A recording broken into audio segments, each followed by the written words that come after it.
കർത്താവേ, ഈ ഒരു പുതിയ വർഷം കാണാൻ കഴിയാതെ മാറ്റപ്പെട്ടപ്പോഴും ദൈവമേ, ശേഷിപ്പുകളായി ഞങ്ങളെ നിർത്തി ശക്തമായ പേമാരിയും കൊടുങ്കാറ്റും കർത്താവെ ഭൂമികുലുക്കങ്ങളും കർത്താവെ ലാൻഡ് സ്ലൈഡും അതിനേക്കാൾ അപ്പുറമായിട്ട് കർത്താവെ പകർച്ചവ്യാധിയും പാൻഡമിക്കൊക്കെ ഈ ലോകത്തെ കർത്താവെ പിടിച്ച് കുലുക്കി വിറപ്പിച്ച നിമിഷത്തിലും അപ്പാ, ഞങ്ങളുടെ ജീവിതങ്ങളെ മരവിപ്പിച്ച സാഹചര്യങ്ങളിലും എവിടെയെന്നും എന്തെന്നും അറിയാൻ കഴിയാതെ ദൈവമേ ആയിരുന്ന ഞങ്ങളെ നീ സൂക്ഷ്മതയോടെ കാത്തു സൂക്ഷിച്ച് ഒരു പുതിയ വർഷം കൂടെ കാണുവാൻ ഭാഗ്യം തന്നുവല്ലോ.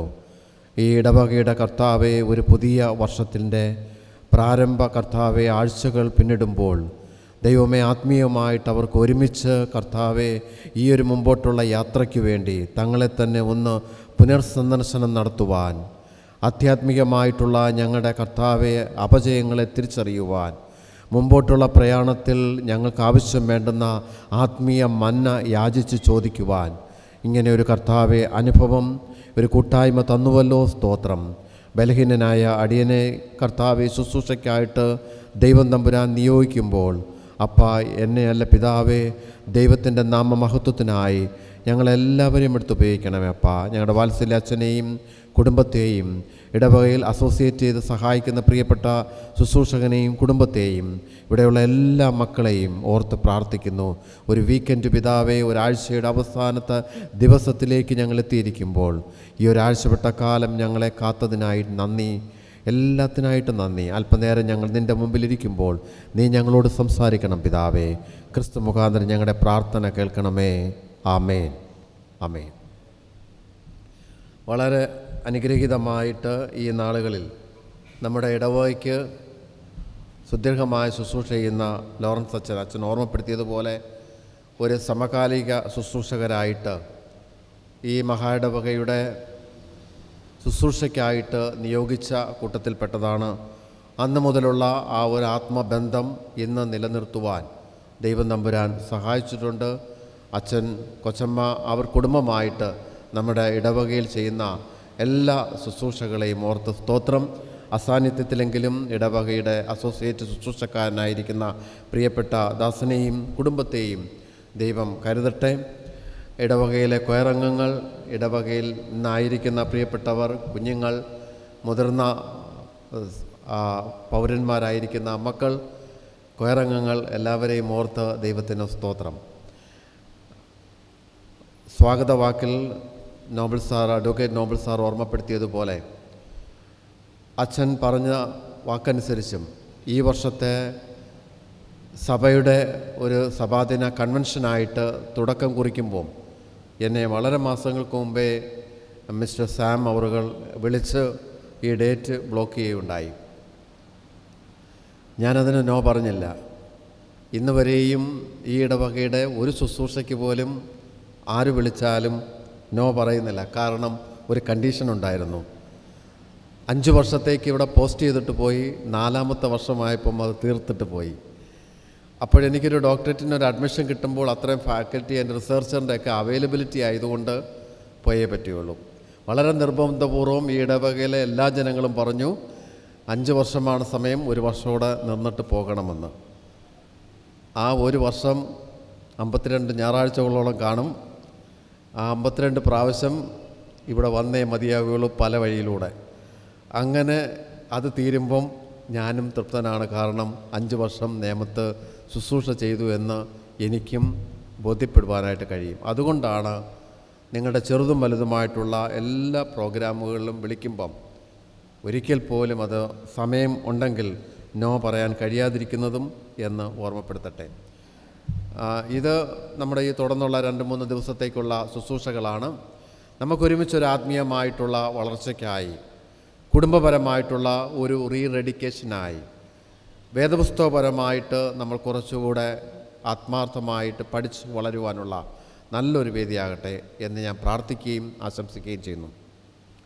മുതിർന്നവരെ സംബന്ധിച്ചിടത്തോളം അവർ ധാരാളം ക്ഷീണമൊക്കെ ഉണ്ടെങ്കിലും അവരെല്ലാം ഇവിടെ ഉണ്ട്. ഞാൻ ശ്രദ്ധിക്കുന്നുണ്ട്. നിങ്ങളെല്ലാവരും നല്ല ആക്റ്റീവായിട്ട് തന്നെയാണ് നിൽക്കുന്നത്. ഇപ്പോഴും നിങ്ങളുടെ മനസ്സ് തളർന്നിട്ടില്ല. നല്ല കുഞ്ഞുങ്ങളുണ്ട്. ഈ ഒരാഴ്ച കാലത്ത് ഈ ഇതിൻ്റെ ക്രിസ്മസ് അവധി കഴിഞ്ഞിട്ടുള്ള ക്ലാസ്സൊക്കെ തുടങ്ങി എങ്കിൽ പോലും വീക്കെൻഡ് ആയപ്പോഴും അവരും ടയർഡൊക്കെ ആണെങ്കിലും അവരെയും ഇവിടെ വന്നിട്ടുണ്ട്. സ്തോത്രം. വന്ന എല്ലാവരെയും ദൈവം അനുഗ്രഹിക്കട്ടെ. നമുക്കൊരുമിച്ചുള്ള ചിന്തയ്ക്കായിട്ട് നമുക്ക് പ്രവേശിക്കാം. ഇന്ന് നാം വായിച്ചു കേട്ട സുവിശേഷ വേദപാഠം വിശുദ്ധ യോഹന്നാൻ എഴുതിയ സുവിശേഷം 21-ാമത്തെ അധ്യായത്തിൻ്റെ 1 മുതൽ 14 വരെയും 15 മുതൽ 19 വരെയും, അത് ചേർത്താണ് 1 മുതൽ 19 വരെയുള്ള വാക്യം വായിച്ചത്. ആ ഭാഗത്തെ ആസ്പദമാക്കിയാണ് നമ്മൾ ഇന്ന് രാത്രി ചിന്തിക്കുവാനായിട്ട് ആഗ്രഹിക്കുന്നത്.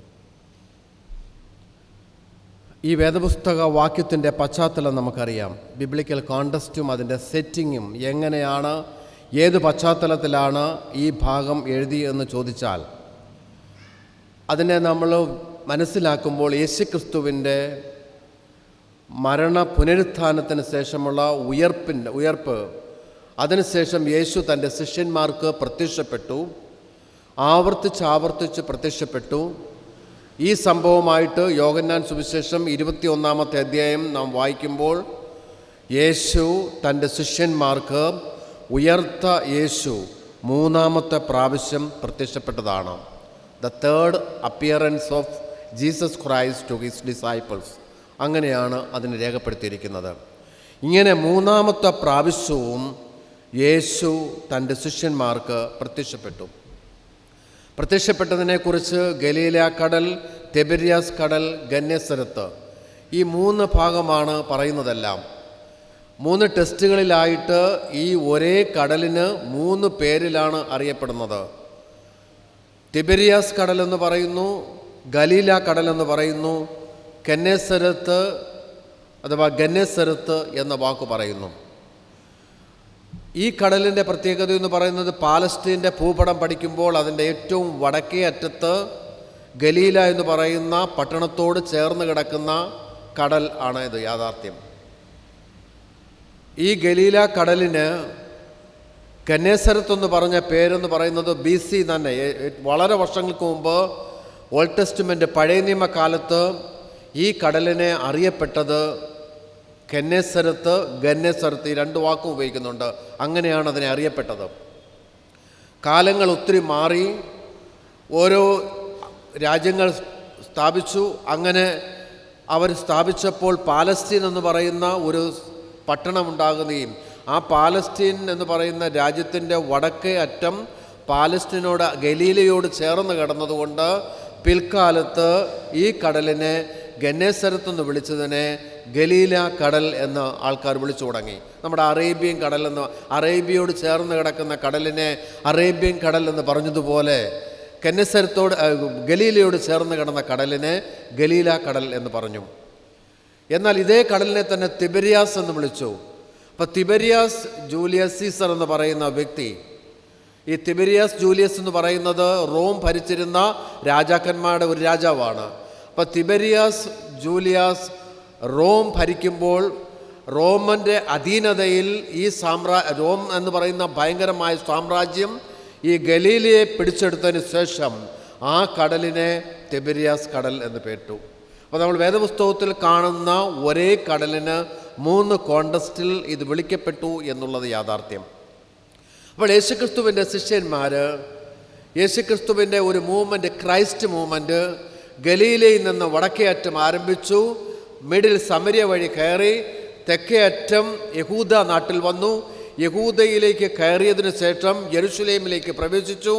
അവിടെ വെച്ചാണ് ഭയങ്കരമായ കോൺഫ്ലിക്റ്റ് ഉണ്ടാകുന്നത്. യേശുവിനെ റോമ ഗവൺമെൻറ് പിടിച്ചു, അവനെ ക്രൂശിച്ചു പരസ്യമായി. അതോടുകൂടെ യേശുക്രിസ്തുവിൻ്റെ നേതൃത്വത്തിലുണ്ടായിരുന്ന ഒരു ക്രിസ്തു മുന്നേറ്റം എന്ന് പറയുന്ന ഒരു ക്രൈസ്റ്റ് മൂവ്മെൻറ്റ് അപ്പാടെ തകർന്നു. അതിനെ തുടർന്ന് യേശുക്രിസ്തുവിനെ അടക്കം ചെയ്തു. ശിഷ്യന്മാരെല്ലാം ഭയന്ന് പേടിച്ചിരിക്കുന്ന ഒരു സാഹചര്യം ഉണ്ടായിരിക്കുമ്പോഴാണ് പെട്ടെന്ന് യേശുവിൻ്റെ ഉയർപ്പിനോടനുബന്ധിച്ച് ശിഷ്യന്മാരിങ്ങനെ പതറി നിൽക്കുമ്പോൾ ദൈവദൂതൻ അവർക്ക് പ്രത്യക്ഷപ്പെട്ടിട്ട് പറഞ്ഞു, നിങ്ങൾ ഗലീലയിലേക്ക് പോകണം. യേശുക്രിസ്തുവിൻ്റെ ശവശരീരം തേടി യേശുക്രിസ്തുവിനെ അടക്കം ചെയ്ത സ്ഥലവുമായി നോക്കി, നിങ്ങളിനി ഇവിടെ നിൽക്കേണ്ട ആവശ്യമില്ല, അവൻ മരിച്ചവനായിരുന്നു, അവൻ ഉയർത്തെഴുന്നേറ്റ് നിങ്ങൾക്ക് മുമ്പേ ഗലീലയിലേക്ക് പോയിരിക്കുന്നു, നിങ്ങൾ ഗലീലയിലേക്ക് പോകണം, അവിടെ വെച്ച് നിങ്ങൾക്ക് അവനെ കാണാമെന്ന് ദൈവദൂതൻ്റെ അരുളപ്പാടുണ്ടായ ഒറ്റ കാരണം കൊണ്ടാണ് ഈ ശിഷ്യന്മാർ അവരുടെ പിറന്ന മണ്ണിലേക്ക് ഗലീലയിലേക്ക് തിരിച്ചു വന്നത്. ബാക്ക് ടു യുവർ ഹോം ടൗണിലേക്ക് തിരിച്ചു പോവുക, ബാക്ക് ടു യുവർ ചേർച്ച്, നിങ്ങളുടെ പള്ളിയിലേക്ക് മടങ്ങി വരിക, നിങ്ങളുടെ പഴയ ജീവിതത്തിലേക്ക് തിരിച്ചു വരിക എന്ന് പറയുന്ന ഒരു ആഹ്വാനം അവർക്ക് കൊടുക്കുകയാണ്. ഒരു തിരിച്ചുവരവിൻ്റെ അനുഭവത്തിലേക്ക് നമ്മുടെ ഈ പുതിയ വർഷത്തിലെ ജീവിതം ആരംഭിക്കണം. നമ്മുടെ ക്രിസ്തീയ ജീവിതം അവിടെ ആരംഭിക്കണം. നമ്മുടെ പള്ളിയിലേക്ക് തിരിച്ചു വരിക, ആത്മീയമായ ജീവിതത്തിലേക്ക് തിരിച്ചു വരിക, ബാക്ക് ടു ദ ബൈബിൾ, വേദപുസ്തകത്തിലേക്ക് മടങ്ങി വരിക, back to the family prayer, ആരാധനകളിലേക്ക്, കുടുംബ പ്രാർത്ഥനയിലേക്ക് മടങ്ങി വരിക, തിരിച്ചു വരിക, മടങ്ങി വരിക. Go back to your own country.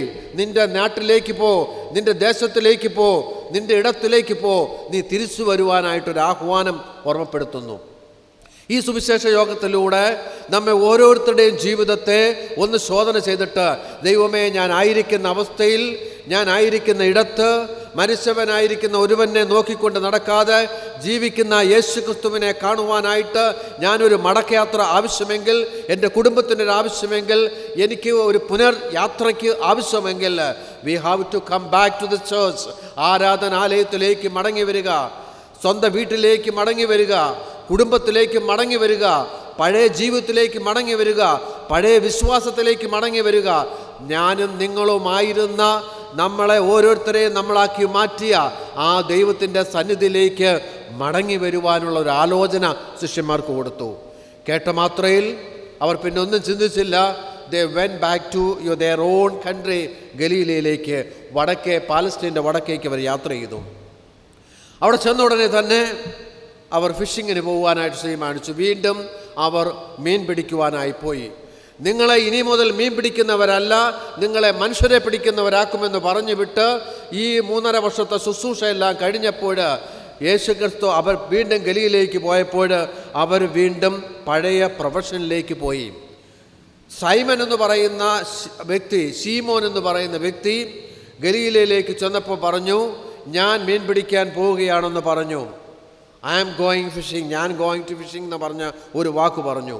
അത് കേട്ട മാത്രമേ തന്നെ കൂടെയുള്ള ശിഷ്യന്മാരും പറഞ്ഞു, we are also joining with you, നിൻ്റെ കൂടെ ഞങ്ങളും വരാൻ തയ്യാറാണെന്ന് പറഞ്ഞു. അങ്ങനെ ഒരു ടീമായിട്ട് അവർ പഴയ ദൗത്യമായ മീൻപിടുത്തം എന്ന് പറയുന്ന തൊഴിലിലേക്ക് തിരിച്ചുപോയി. നമ്മുടെ ഒരു ചോദ്യം, എന്തിനാണ് അവർ പഴയ അവസ്ഥയിലേക്ക് പോയതെന്നൊരു ചോദ്യം ഉണ്ടാകാം. നമ്മൾ പലപ്പോഴും വിമർശിച്ചിരിക്കാം, അവരെ വിളിച്ച് മാറ്റിയതല്ലേ, വിളിച്ച് പ്രവർത്തിച്ചവരല്ലേ, അവരെ വിളിച്ചൊരു ശുശ്രൂഷയ്ക്കായിട്ട് മാറ്റിയിട്ട് അവരെന്തിന് തിരിച്ചുപോയി എന്ന് പലപ്പോഴും ചോദിക്കാം, അവരെ വിമർശിക്കാം. എന്നാലും യാഥാർത്ഥ്യം മനസ്സിലാക്കണം. അവർ തിരിച്ച് വീണ്ടും ഗലീലയിലേക്ക് വന്നപ്പോൾ അവരുടെ ജീവിതത്തിന് പൂർണ്ണമായ ഒരു അൺസർട്ടനിറ്റി ആയിരുന്നു, ഒരു അവ്യക്തതയായിരുന്നു, എന്ത് ചെയ്യണമെന്ന് അറിയാൻ കഴിയാത്ത ഒരനുഭവം, നോ ഐഡിയ. അവരുടെ മനസ്സ് മൊത്തം ബ്ലാങ്കായി. എന്ത് നമുക്ക് ചെയ്യാനായിട്ട് കഴിയും? നമ്മളിങ്ങനെ ഇരുന്നാൽ എവിടുന്ന് ഫുഡ് കിട്ടും? യേശുക്രിസ്തുവിൻ്റെ കൂടെ പോയപ്പോൾ ആഹാരത്തിന് ആഹാരം, വസ്ത്രത്തിന് വസ്ത്രം, പാർപ്പിടത്തിന് പാർപ്പിടം, യാത്രാ സൗകര്യങ്ങൾ എല്ലായിടവും റെസ്പെക്റ്റ് ചെയ്യുകയാണ്. യേശുവിനോടുകൂടെ ചേർന്നിരുന്നപ്പോൾ അവർക്ക് ബഹുമാനം കിട്ടി, ആദരവ് കിട്ടി. യേശുവുമായിട്ടുള്ള ബന്ധം വിച്ഛേദിച്ചപ്പോൾ ഇനിയും ആദരവില്ല, ബഹുമാനമില്ല. ഇനി അവർക്ക് ഭക്ഷണം കൊടുക്കാൻ ആരുമില്ല, ഭക്ഷണം ലഭിക്കാനുള്ള വഴിയുമില്ല. ഒരേ ഒരു മാർഗമെന്ന് പറയുന്നത് പഴയ ജോലിയിലേക്ക് പോവുകയല്ലാതെ വേറെ ഒരു മാർഗവുമില്ല എന്ന് അവർ മനസ്സിലാക്കി. അവർക്ക് ആഹാരം കൊടുക്കുവാൻ അവിടെ ആരുമില്ല എന്ന് ബോധ്യപ്പെട്ടു. അവരുടെ ഓരോ ദൈനംദിനമുള്ള ജീവിതത്തെ മുമ്പോട്ട് കൊണ്ടുപോകാൻ എങ്ങനെ കഴിയുമെന്ന് അവർ ഭാരത്തോടെ ഇരുന്നു. What we eat and what we drink എന്ന ഒരു വലിയ ചോദ്യം അവരുടെ ഇടയിലുണ്ടായി. നാം എന്ത് തിന്നും, നാം എന്ത് കുടിക്കും എന്ന ഒരു ചോദ്യമുണ്ടായി. ഇതിൻ്റെ നടുവിൽ നിന്നുകൊണ്ടാണ് ശീമോൻ പറയുന്നത്, ഞാൻ മീൻ പിടിക്കാൻ പോവുകയാണ് എന്ന് പറഞ്ഞു. എന്നാൽ ഞങ്ങളും പോരുകയാണെന്ന് പറഞ്ഞ് അവരെല്ലാവരും ഒരുമിച്ച് മീൻ പിടിക്കുവാനായിട്ട് പോകുന്നത് കാണാൻ കഴിയും. പോകട്ടെ, അവരുടെ ഉദ്ദേശം അതാണെങ്കിൽ അവർ മീൻ പിടിക്കാൻ പോയി. അതിൽ നിന്നും അവർ മീൻ പിടിക്കാൻ പോയ തൊഴിലിലേക്ക് അവർ ഇടപെട്ടു. ഉയർത്തെഴുന്നേറ്റ യേശുക്രിസ്തു ആ സമയം അവർക്ക് പ്രത്യക്ഷനാകാൻ പോവുകയാണ്. മൂന്നാമത് പ്രത്യക്ഷമാകുന്ന നിമിഷമാണ്. അവരെ യേശു അവിടെ ഉണർത്തിക്കുന്നത് കാണാൻ കഴിയും, അവരെ എംപവർ ചെയ്യാൻ കാണാൻ കഴിയും. അവരൊരു കാര്യം ബോധ്യപ്പെട്ടു എന്നുള്ളതാണ്. അവർ മീൻ പിടിക്കാനായിട്ട് പോയി. അവർ മീൻ പിടിച്ചിട്ട് എത്ര പിടിച്ചിട്ടും അവർക്ക് മീനെ കിട്ടിയില്ല. അപ്പോഴാണ് ഉയർത്തെഴുന്നേറ്റ യേശു ഗലീല കടലിൻ്റെ കരയിൽ നിന്നുകൊണ്ട്, മക്കളെ, കൂട്ടുവാൻ വല്ലതുമുണ്ടോ? ഇപ്പോൾ പിടിച്ച മീൻ എന്തെങ്കിലും ഉണ്ടോ? നിങ്ങൾക്ക് എന്തെങ്കിലും കിട്ടിയോ എന്നൊരു ചോദ്യം ചോദിക്കുന്നത്. അവർ പറഞ്ഞു, ഞങ്ങൾക്ക് ഒന്നും കിട്ടിയില്ല. ഞങ്ങൾ രാത്രി മുഴുവൻ അധ്വാനിച്ചിട്ടും ഞങ്ങൾക്ക് ഒന്നും കിട്ടിയില്ല. അപ്പോൾ യേശു പറഞ്ഞു, ഇന്നടുത്തേക്ക് വലയിറക്കാൻ എന്ന് പറയുന്നു. അവർ വലയിറക്കുന്നു. പെരുത്ത മീൻകൂട്ടം കിട്ടുന്നു. യേശു ക്രിസ്തു വീണ്ടും അവരോട് പറയുകയാണ്, നിങ്ങൾ വലയിറക്കാൻ പറഞ്ഞു. ഇതാരായി വലയിറക്കാൻ പറയുന്നത്? അവർക്കറിഞ്ഞൂടെ ഇതാരാണെന്ന്. അകലങ്ങളിൽ നിന്നുകൊണ്ടിരിക്കുന്ന, കടൽപ്പുറത്തിരിക്കുന്ന ഒരു വ്യക്തി, കടലിൽ ജനിച്ച നാൾ മുതലേ മീൻ പിടിച്ചുകൊണ്ടിരിക്കുന്ന ഞങ്ങളോട് കഴിഞ്ഞ രാത്രി മുഴുവൻ അധ്വാനിച്ചിട്ടും ഒന്നും കിട്ടിയില്ല എന്ന് പറഞ്ഞപ്പോൾ ഞങ്ങളോട് പറയുകയാണ്, രണ്ട് രീതിയിൽ പറയുന്നു, നിങ്ങൾ ആഴത്തിലേക്ക് വലയിറക്ക്, ഇല്ല എങ്കിൽ നിങ്ങൾ വലതുവശത്ത് വലയിറക്ക് എന്ന് പറഞ്ഞ് അവരോട് പറയുകയാണ്. ഇതാണൊരു ഡിവൈൻ ഗൈഡൻസ്. ഡിവൈൻ ഗൈഡൻസ് ഇതാണ്. അവർ വർക്ക് ചെയ്തിരിക്കുന്ന സ്ഥലത്തേക്ക്, വാക്കിംഗ് ക്രൈസ്റ്റ്, അവർ ജോലി ചെയ്തിരിക്കുന്ന സ്ഥലത്തേക്ക്, അവരുടെ പ്രവൃത്തി മേഖലയിലേക്ക്, അവർ പണിയെടുത്തുകൊണ്ടിരുന്ന ആ സ്ഥലത്തേക്ക് യേശു ഇറങ്ങിച്ചെല്ലുന്നത് കാണാൻ കഴിയും. പള്ളിക്കകത്തിരിക്കുന്ന യേശുവിനെ അല്ല, ആരാധനാലയത്തിൽ മാത്രം ഇരിക്കുന്ന ഒരു യേശു ക്രിസ്തുവിനെ അല്ല, നടക്കുന്ന യേശുവിനെ നാം കണ്ടു. നമ്മുടെ ജീവിത തൊഴിൽ മേഖലകളിലേക്ക് വരുന്ന യേശുവിനെ കണ്ടു.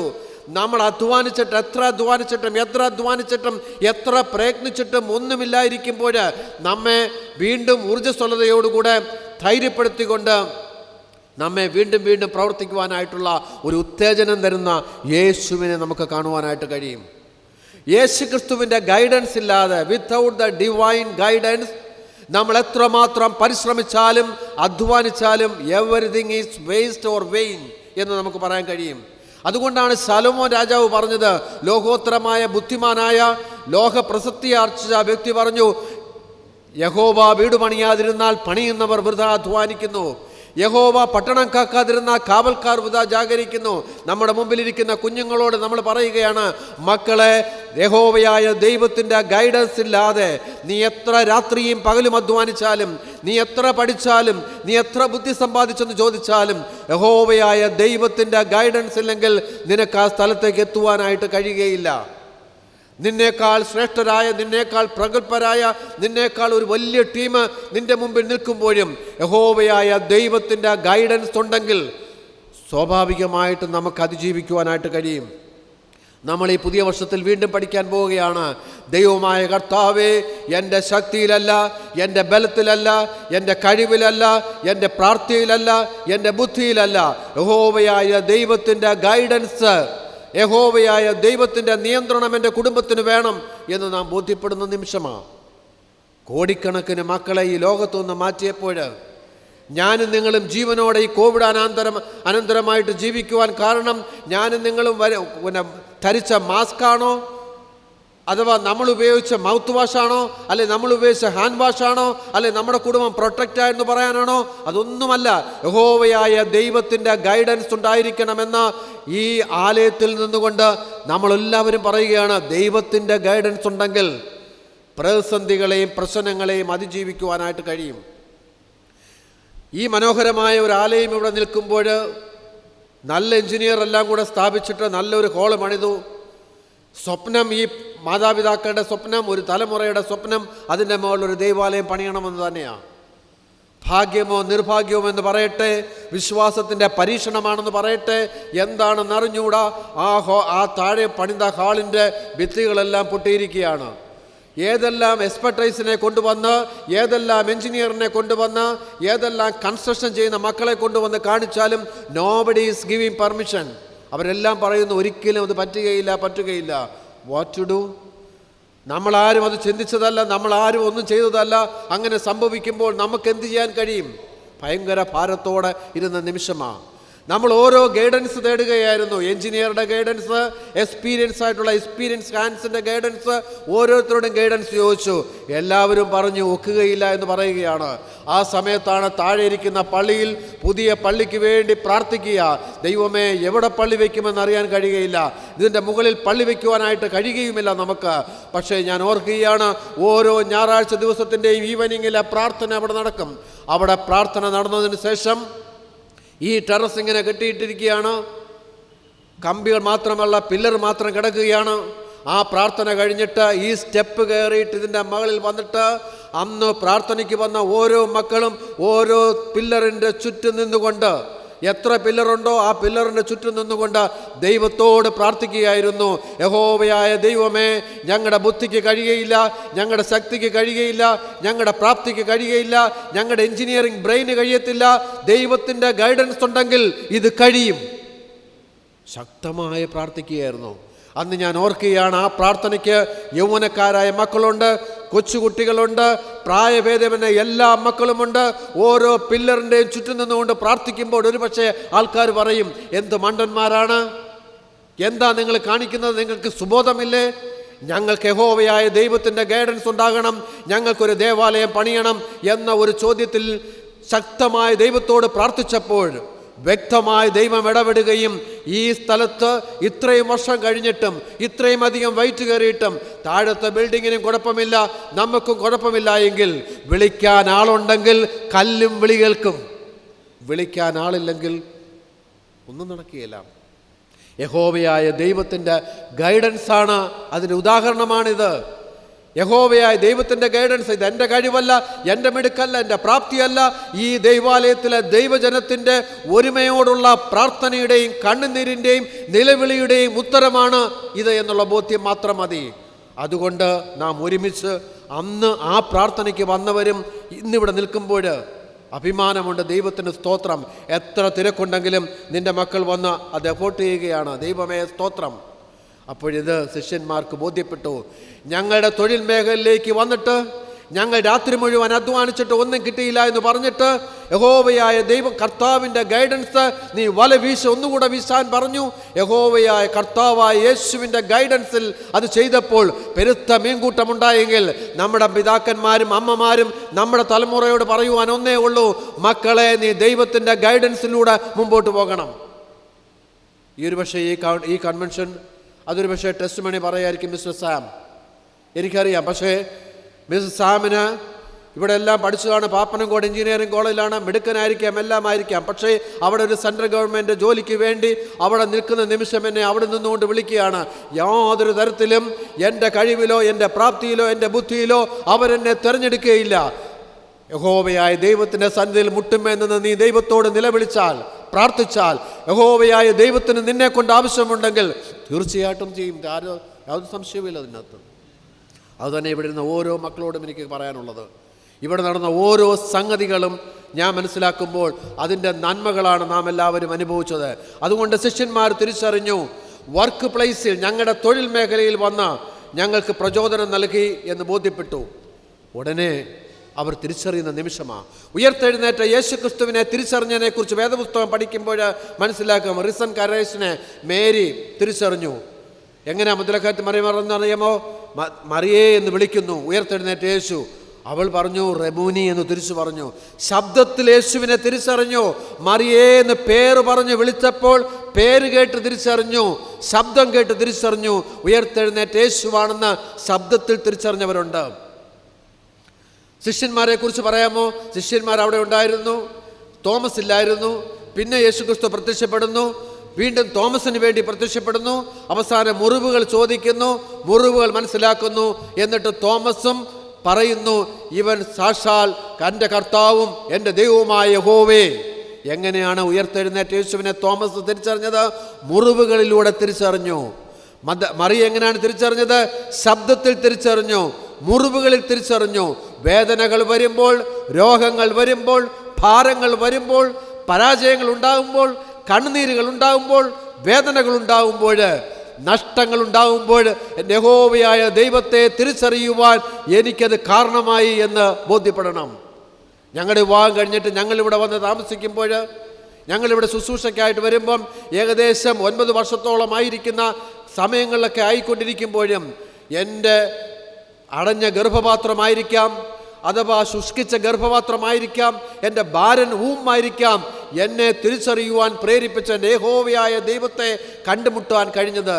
നമ്മുടെ ഓരോരുത്തരുടെയും ജീവിതത്തിലെ വേദനകളിലൂടെ യേശുവിനെ കാണുന്നു, പ്രയാസങ്ങളിലൂടെ കണ്ടു, പരാജയങ്ങളിലൂടെ കണ്ടു, സങ്കടങ്ങളിലൂടെ കണ്ടു, രോഗങ്ങളിലൂടെ കണ്ടു, അവൻ്റെ ശബ്ദം കേട്ടു. യാഥാർത്ഥ്യം. എന്നാൽ ഇവിടെ എന്താ സംഭവിച്ചെന്നറിയാമോ? പെരുത്ത മീൻകൂട്ടമുണ്ടായപ്പോൾ യേശു സ്നേഹിച്ച ശിഷ്യൻ അവിടെ നിന്നുകൊണ്ട് പറഞ്ഞു, ആ കരയിൽ നിൽക്കുന്നത് യേശുവാണെന്ന് അവൻ പറഞ്ഞു. പെരുത്ത മീൻകൂട്ടത്തിൻ്റെ നടുവിൽ യേശുവിനെ തിരിച്ചറിഞ്ഞു. രോഗത്തിൻ്റെ നടുവിൽ പ്രാർത്ഥനയ്ക്ക് വരും, വേദനയുടെ നടുവിൽ പല പ്രാവശ്യം വേദപുസ്തകം വായിക്കും, സങ്കടങ്ങളും നഷ്ടവും കഷ്ടവും ഉണ്ടാകുമ്പോൾ പള്ളി വിട്ടുപോകാതെ ഉപവാസ പ്രാർത്ഥനയ്ക്ക് കിടക്കും. എന്നാൽ സമൃദ്ധി ഉണ്ടായാൽ, പണമുണ്ടായാൽ, ജീവിത സാഹചര്യങ്ങൾ മെച്ചപ്പെടുമ്പോൾ പലപ്പോഴും നമ്മുടെ കണ്ണടഞ്ഞു പോകും, യേശുവിനെ കാണാൻ കഴിയുകയില്ല. ഈ ടെസ്റ്റ് നമ്മളെ പഠിപ്പിക്കുകയാണ്. സമൃദ്ധിയുടെ നടുവിൽ, പെരുത്ത മീൻകൂട്ടത്തിൻ്റെ നടുവിൽ ഒരു വള്ളം നിറച്ച് മീൻ നിറച്ചപ്പോൾ സമൃദ്ധിയുടെ നടുവിൽ യേശുവിനെ തിരിച്ചറിഞ്ഞു എന്നുള്ളതാണ്. സമൃദ്ധിയുടെ നടുവിലും യേശുവിനെ തിരിച്ചറിയണം. താഴെയിരിക്കുന്ന പള്ളിയിലിരുന്നപ്പോഴുണ്ടായ അതേ അനുഭവത്തിൽ നിന്നും ദൈവം തമ്പുരാൻ എടുത്ത് ഉയർത്തി ഇത്രയും മെച്ചപ്പെട്ട സ്ഥലത്ത് വന്നിരുത്തുമ്പോൾ, ഈ സ്ഥലത്ത് വന്നിരിക്കുമ്പോൾ എൻ്റെ സമൃദ്ധിയുടെ നടുവിൽ, എൻ്റെ അനുഗ്രഹങ്ങളുടെ നടുവിൽ എൻ്റെ യേശുവിനെ ഞാൻ തിരിച്ചറിയണം. സഭ നഷ്ടപ്പെടുന്ന പരാജയം ഇതാണ്. അനുഗ്രഹങ്ങളുടെ നടുവിൽ യേശുവിനെ തിരിച്ചറിയയില്ല. അപ്പനും അമ്മയ്ക്കും യേശുവിനെ കുറിച്ച് പറയുമ്പോൾ 100 വാക്കുകളാണ്. എന്നാൽ എനിക്ക് അത്രയൊന്നുമില്ല, അത്രയൊന്നും അനുഭവമില്ല, അടുത്ത തലമുറയ്ക്ക് ഒട്ടുമില്ല എന്ന് പറഞ്ഞു വരുന്ന ഒരു ലോകത്ത് ഞാനും നിങ്ങളും ജീവിക്കുമ്പോൾ സമൃദ്ധിയുടെ നടുവിലും അനുഗ്രഹത്തിൻ്റെ നടുവിലും യേശു ക്രിസ്തുവിനെ തിരിച്ചറിയുവാനായിട്ട് ശ്രമിക്കണം. ഇതാ നമ്മെ ഈ വർഷത്തെ വീണ്ടും ചിന്തിപ്പിക്കുകയാണ്. യഹോവയായ ദൈവമേ, എൻ്റെ വീടിൻ്റെ അവസ്ഥ ഞാൻ ഈ ദേവാലയത്തിൽ വന്നു തുടങ്ങിയപ്പോൾ എനിക്കറിയാം. ഇന്ന് എൻ്റെ കുടുംബത്തിൻ്റെ മെച്ചപ്പെട്ട അവസ്ഥ, എൻ്റെ സാമ്പത്തികമായ ബഡ്ജറ്റ്, എൻ്റെ തൊഴിൽ, എൻ്റെ ജീവിതക്രമങ്ങളുടെ മാറ്റങ്ങളൊക്കെ എനിക്കറിയാം. പക്ഷേ എൻ്റെ യേശുവിനെ, ഞാൻ അന്ന് കണ്ട യേശുവിനെ ഇന്ന് എത്രമാത്രമാണ് ഞാൻ കണ്ടറിയുന്നത്? എൻ്റെ അനുഗ്രഹങ്ങൾ, എൻ്റെ ഉയർച്ചകൾ, എൻ്റെ വളർച്ചകൾ എൻ്റെ യേശുവുമായി കുറച്ചുകൂടെ അടുത്തു വരുവാനാണോ അകലുവാനാണോ കാരണമായെന്ന് പുനർചിന്തനം നടത്തിയിട്ട് ഈ ദിവസങ്ങളിൽ തീരുമാനിക്കണം. വേണ്ട, എൻ്റെ ആരോഗ്യമുള്ള നിമിഷത്തിൽ എനിക്ക് യേശുവിനെ കണ്ടാൽ മതി. അല്ലാതെ ഞാൻ രോഗിയായി കിടക്കുമ്പോൾ യേശുവേ യേശുവേ എന്ന് വിളിക്കുന്നതല്ല. ഇന്ന് എനിക്ക് ആരോഗ്യവും ശക്തിയും ബലമുള്ളപ്പോൾ എനിക്ക് എൻ്റെ യേശുവിനെ ഞാൻ വിളിക്കും. ഊർജമുള്ളപ്പോൾ എൻ്റെ യേശുവിനെ ഞാൻ വിളിക്കും. അതായിരിക്കണം നമ്മുടെ ചിന്ത എന്ന് പറയുന്നത്. യേശുവിനെ വിളിക്കണം.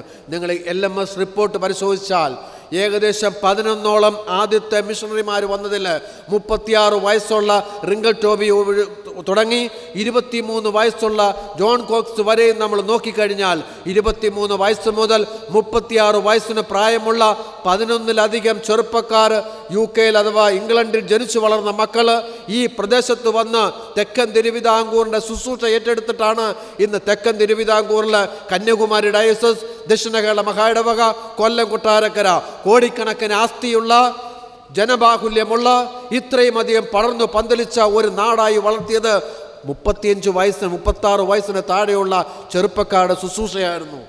നമ്മുടെ മക്കൾ എപ്പോൾ ചെയ്യാനായിരിക്കുന്നത്? ഇനി നമ്മുടെ മക്കളുടെ ശുശ്രൂഷ എപ്പോഴത്തേന് വേണ്ടി മാറ്റിവെച്ചിരിക്കുക? നാം ബോധ്യപ്പെടണം നന്നായിട്ട്. അപ്പനെ വേണ്ട, അമ്മയെ വേണ്ട, കുടുംബക്കാരെ വേണ്ട, ബന്ധുക്കളെ വേണ്ട, ചാർച്ചക്കാരെ വേണ്ട, ശരീര അവയവത്തിന് പോലും കരം കൊടുത്തുകൊണ്ടിരിക്കുന്ന, മീശ വെച്ച മീശയ്ക്ക് കരം, സ്ത്രീകളുടെ ബ്രസ്റ്റിന് കരം, ഇങ്ങനെ ഓരോന്നിന് കരം, മേൽമുണ്ട്, എന്ത് വേണ്ട, ലോക ചരിത്രത്തിൽ ശരീര അവയവങ്ങൾക്ക് പോലും കരം കൊടുത്തു എന്ന് കേട്ട ഈ നാടിൽ ഇംഗ്ലണ്ടിൽ നിന്ന് വന്ന മിഷണറിമാർ ഉടനെ തന്നെ അവരുടെ സന്തോഷവും അവരുടെ ആനന്ദവും എല്ലാം വെട്ടിക്കളഞ്ഞിട്ട് എത്ര 11ഓളം ചെറുപ്പക്കാർ, 23 വയസ്സ് 36 വയസ്സും പ്രായമുള്ള സുമുഖനായ ചെറുപ്പക്കാർ ഈ മണ്ണിൽ വന്നിട്ട് കിടന്ന് കഠിനമായിട്ട് അധ്വാനിച്ച് ഇത്രയും അധികം ഒരു സമൂഹത്തെ വളർത്തിയെടുക്കാമെങ്കിൽ 23നും 36നും വയസ്സിന് പ്രായമുള്ള ആൺകുട്ടികളും പെൺകുട്ടികളും നമ്മുടെ എവിടെയാ? Come back to the church. നീ നിൻ്റെ വീട്ടിലേക്ക് തിരിച്ചു വാ, നിൻ്റെ നാട്ടിലേക്ക് മടങ്ങി വരുക എന്ന് ഓർമ്മപ്പെടുത്തുകയാണ്. യേശു ക്രിസ്തു അവർ തിരിച്ചറിഞ്ഞു. സമൃദ്ധിയുടെ നടുവിൽ തിരിച്ചറിഞ്ഞിട്ട് അവർ പറഞ്ഞു അവൻ യേശുവാണെന്ന് പറഞ്ഞു. പിന്നെ അവരങ്ങ് വല്ലാതെയായി. എന്നേക്ക് ചെല്ലുമ്പോൾ അവർക്ക് നന്നായിട്ട് ഭക്ഷണം ഒരുക്കി വെച്ചിരിക്കുക. യേശുക്രിസ്തുവിൻ്റെ ഹോസ്പിറ്റാലിറ്റിയാണ് മനസ്സിലാക്കാൻ കഴിയുന്നത്. തീക്കനലെല്ലാം കൂട്ടിയിട്ട് വിറക് കൂട്ടി തീക്കനൽ വെച്ചു, അപ്പമൊക്കെ ചുട്ടു വെച്ചിരിക്കുകയാണ്. ഇപ്പോൾ പിടിച്ച മീൻ വല്ലതും ഉണ്ടോ, ഇങ്ങോട്ട് വയ്ക്ക്, ഫ്രഷായിട്ട് ബേൺ ചെയ്ത് കൊടുക്കാമെന്ന് പറയുകയാണ്. അല്ലേ, നല്ല ഫുഡ് അവർക്ക് കൊടുക്കുന്നത്, ബ്രേക്ക്ഫാസ്റ്റ് ഒരുക്കി കൊടുക്കുകയാണ്. വിദേശ രാജ്യങ്ങളിൽ ഇപ്പോഴൊക്കെ നമ്മുടെ യങ്സ്റ്റേഴ്സിൻ്റെ ട്രെൻഡാണ് ബാർബിക്യൂ പോലെയുള്ളത്. അല്ലേ, ഫ്രൈ എടുത്തിട്ടില്ല, എണ്ണ പരട്ടിട്ടില്ല, ചുട്ടെടുക്കുകയാണ്. അല്ലേ, അതാണ് ഇപ്പോൾ എല്ലാവരും നോക്കുന്നത്. ബി പി ഒന്നും കൂടത്തില്ല. അങ്ങനെയുള്ള നല്ല ഫുഡാണ് യേശു ക്രിസ്തു ഒരുക്കി വെച്ച് അവർക്ക് കൊടുക്കുവാൻ ശ്രമിക്കുന്നത്. അവർക്കെല്ലാം ഒരുക്കി വെച്ചതിന് ശേഷം നന്നായിട്ട് ഫുഡ് ഒരുക്കി വെച്ച് കൊടുത്തു. യേശു ക്രിസ്തുവിൻ്റെ സംസ്കാരം നമ്മൾ നോക്ക്. അവൻ്റെ കൂടെ നടന്നു മാറിപ്പോയിട്ടും, എത്ര പ്രാവശ്യം അകന്നു പോയിട്ടും, എന്തെല്ലാം നേടിയിട്ട് പോയിട്ടും ഒരിക്കൽ പോലും അവൻ തിരിഞ്ഞു നിന്നില്ല. അവൻ നമ്മുടെ പുറകെ വന്ന്, നമ്മുടെ വീട്ടിൽ വന്ന്, നമ്മൾ ജോലി ചെയ്ത സ്ഥലത്ത് വന്നിട്ട്, നമ്മൾ പ്രതിസന്ധിയുടെ നടുവിലൂടെ ഒരു നേരത്തെ ആഹാരത്തിന് വേണ്ടി രാത്രികളെ പകലുകളാക്കി അധ്വാനിക്കുമ്പോൾ നമുക്ക് വേണ്ടി ആഹാരം ഉണ്ടാക്കി വെച്ചിട്ട് മക്കളെ വന്ന് കഴിക്കുവാൻ വിളിക്കുകയാണ് യേശു. അതാണ് യേശു ക്രിസ്തുവിൻ്റെ സ്നേഹം, അതാണ് യേശു ക്രിസ്തുവിൻ്റെ സംസ്കാരം. അവൻ ആഹാരം വെച്ചു, ആഹാരമുണ്ടാക്കി അവർക്ക് കൊടുത്തു. ഹോസ്പിറ്റാലിറ്റി മനസ്സിലാക്ക്. മനോഹരമായ ഒരു ആഹാരം വെച്ച് കൊടുത്തതിന് ശേഷം യേശുക്രിസ്തുവിനെ കാണുക. നമുക്ക് നോക്കാം, യേശുക്രിസ്തുവിനെ നമുക്ക് മനസ്സിലാക്കുമ്പോൾ ഇനിയാണ് ഞാൻ പറയാൻ പോകുന്നത്. നിങ്ങൾ കണ്ടുമുട്ടിയ യേശുക്രിസ്തു അല്ല ഇനിയുള്ള യേശുക്രിസ്തു. ഉണ്ണി യേശുവിനെ കാണാൻ നമുക്കിഷ്ടമാണ്. ക്രിസ്മസ് സീസൺ വരുമ്പോൾ ധാരാളം കാർണിവൽസ് ആണ്. ഉണ്ണി യേശു അല്ലേ, എന്തോ ഒരു സന്തോഷമാ, ബലൂൺ പൊട്ടിക്കുന്നു, ആഹ്ലാദിക്കുന്നു, ആനന്ദിക്കുന്നു. ഉണ്ണി യേശുവിനെ ഒരു കുഴപ്പമില്ല, നമ്മൾ എന്ത് ചെയ്താലും അവനിങ്ങനെ പുൽത്തൊട്ടിൽ കിടക്കും. പുൽക്കൊട്ടിലെ യേശുവിനെ നമ്മൾ കണ്ടു, ഒരു പ്രയാസവുമില്ല നമുക്ക്. പിന്നെ നമ്മൾ കണ്ട് സഫറിങ് ക്രൈസ്റ്റിനെ കണ്ടു, കഷ്ടപ്പെടുന്ന യേശുവിനെ കണ്ടു. പിന്നെ നമ്മൾ വേദപുസ്തകത്തിൽ കണ്ട വീപ്പിംഗ് ക്രൈസ്റ്റ്, അവൻ നോക്കി, സഭയെ നോക്കി അവൻ വാവിട്ട് കരഞ്ഞു, യെരുശലേമിനെ നോക്കി കരഞ്ഞു, യഹോവയായ ദൈവമേ ഈ നാടിന് സംഭവിച്ചതിനെ നോക്കി കരഞ്ഞു, പള്ളിയെ നോക്കി കരഞ്ഞു, ജനത്തെ നോക്കി കരയുകയാ. വീപ്പിംഗ് ക്രൈസ്റ്റ്, കരഞ്ഞ് തേങ്ങിക്കരഞ്ഞ യേശുക്രിസ്തുവിനെ കാണാം വേദപുസ്തകത്തിൽ. യേശുക്രിസ്തുവിനെ സഫറിംഗ് ക്രൈസ്റ്റ്, കഷ്ടപ്പെടുന്ന യേശുക്രിസ്തുവിനെ കാണാം. ഒരു ചെകിടത്തടിച്ചാൽ മകിട് ചെകിടും കാണിച്ചു കൊടുക്കണമെന്ന് പറയുന്ന സ്നേഹിക്കുന്ന യേശുവിനെ കാണാം. എത്ര പ്രാവശ്യം ക്ഷമിക്കണമെന്ന് ചോദിച്ചപ്പോൾ 7:49 490 പ്രാവശ്യം ക്ഷമിക്കണമെന്ന് പറഞ്ഞ ക്ഷമയെ പഠിപ്പിച്ച യേശുവിനെ കാണാം. പുൽത്തൊട്ടിയിലെ യേശുവിനെ കാണാം. ചാട്ടവാറുകൊണ്ട് അടിച്ചു പുറത്താക്കിയ ചാട്ടക്രിസ്തുവിനെ നമുക്ക് കാണാം. അടിച്ചു പുറത്താക്കിയതും കാണാം. നോക്ക് എങ്ങനെയാ യേശുക്രിസ്തുവിൻ്റെ പ്രകൃതം വേദപുസ്തകത്തിൽ രക്ഷിച്ചിരിക്കുന്നത്. അങ്ങനെയെങ്കിൽ നമ്മൾ മനസ്സിലാക്കാൻ പോവുകയാണ്, ഉയർത്തെഴുന്നേറ്റ യേശുക്രിസ്തു വളരെ വ്യത്യസ്തനായിട്ടാണ് ഇരിക്കുന്നത്. അവൻ ഇതെല്ലാം പ്രൊവൈഡ് ചെയ്യും, അവൻ തരും, യാതൊരു സംശയവുമില്ല. അവൻ ക്ഷമയോടുകൂടെ നിങ്ങൾ എന്തെല്ലാം വേണമോ നമുക്ക് അറിഞ്ഞവൻ തരും, ചോദിക്കാതെ തരും, യാതൊരു സംശയവുമില്ല. ബ്രേക്ക്ഫാസ്റ്റ് എല്ലാം ഒരുക്കി കൊടുത്തതിന് ശേഷം വളരെ പെട്ടെന്ന് ഒരു ചോദ്യം അവിടെ ഉണ്ടായി. പ്രാതൽ കഴിച്ചതിന് ശേഷം അവൻ ചോദിക്കുന്ന ചോദ്യം ആരോടാണെന്നറിയാമോ?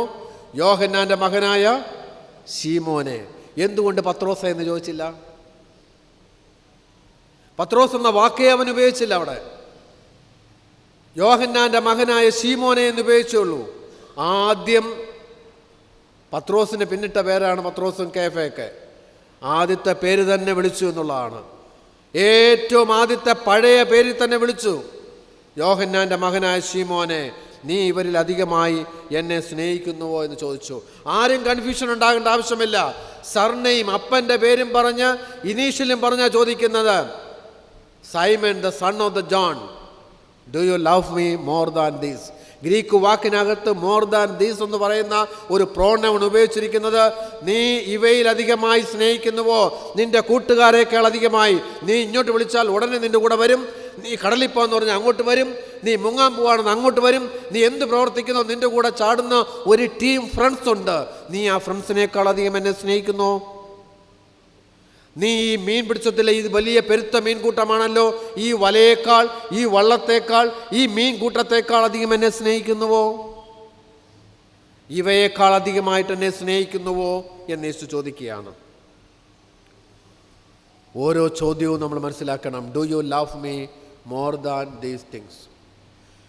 പഴയ പേര് വിളിച്ചു ചോദിച്ചു. പഴയ പേര് തന്നെ വിളിച്ചു ചോദിച്ചു. പത്രോസ് എന്ന് യേശു വിളിച്ചില്ല, ശീമോനെ എന്ന് തന്നെ വിളിച്ചുള്ളൂ. ആദ്യം ശീമോനെ എന്ന് വിളിച്ച അതേ സ്ഥലത്ത് ഗലീലയിലാണ് നടക്കുന്നത്. അതേ സ്ഥലത്ത് കൊണ്ടിട്ടാണ് വീണ്ടും ചെയ്യുന്നത്.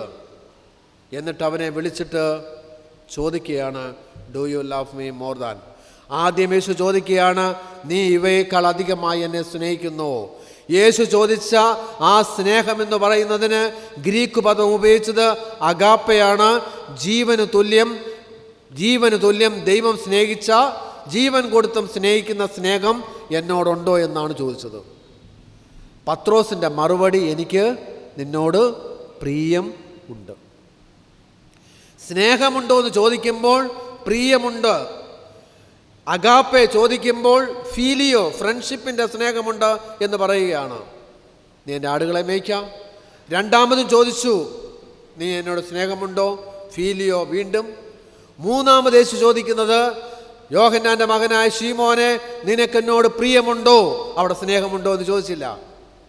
സ്നേഹമുണ്ടോ എന്ന് ചോദിക്കുമ്പോഴെല്ലാം ജീവൻ കൊടുത്തും പ്രാണൻ കൊടുത്തും സ്നേഹിക്കുന്ന ഒരു സ്നേഹമുണ്ടോ എന്ന് ചോദിക്കുമ്പോൾ കൂട്ടുകാരനെ പോലെയുള്ള സ്നേഹമുണ്ടെന്ന്. അവസാനം ചോദിക്കുകയാണ്, കൂട്ടുകാരനോടുള്ള സ്നേഹമെങ്കിലും നിനക്കുണ്ടോ ആത്മാർത്ഥമായിട്ട് ചോദിച്ചാൽ? ഇല്ല. അത് ബോധ്യപ്പെടുന്ന നിമിഷമാണ്. ആ സമയത്താണ് പത്രോസിന് മനസ്സിലായത്, ശീമോന് മനസ്സിലായത്. അവൻ ഹൃദയം തകർന്നിട്ട് അത് ടെസ്റ്റ് പറയുന്നത് the great confession of Peter എന്നാണ് പറയുന്നത്. ശീമോൻ്റെ കൺഫെഷനാണത്. ഏറ്റവും വലിയ ഒരു അനുതാപം ഉണ്ടായ ഒരു നിമിഷമാണ്. എന്താണ് ഈ ചോദ്യം?